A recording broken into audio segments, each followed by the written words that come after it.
মেসির এই গোলটা অনেকবার ফিরাইছে, রিটার্ন আইছে, ঠিক আছে, শর্টে শর্টে ফিরায় রিটার্ন আয়া পরে, লাস্ট মুহূর্তে আর রিটার্ন না। এই যে গোলটা দেখেন কিভাবে অনেক কষ্ট করে গোলটা দিছে, এই গোলটা মনে থাকবে, কঠিন গোল, ঠিক আছে। এই যে এই যে ফিরত আছে, 3 বার 6 বার শট মারে, এই যে আরেকবার ফিরত,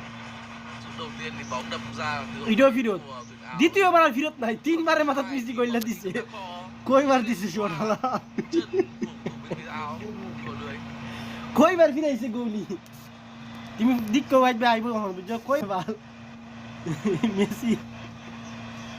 সো এটাই মেসি, মেসি পয়েন্ট বুঝে মেসি কোনানে বলাইব মেসি। সো মেসি বিশ্বের সেরা, এটা আবার প্রমাণ করে দিল। আগের ম্যাচে 3টা গোল দিল, 3টা মেসি। এই ম্যাচের মধ্যে মানে 2 গোল দুটোটাই মেসির পায়ে লাগিয়ে হইতেইব, বুঝলাম না আমি। এই গোলটা কঠিন গোল হয়েছে, কঠিন গোল, মারাত্মক গোল। কি রে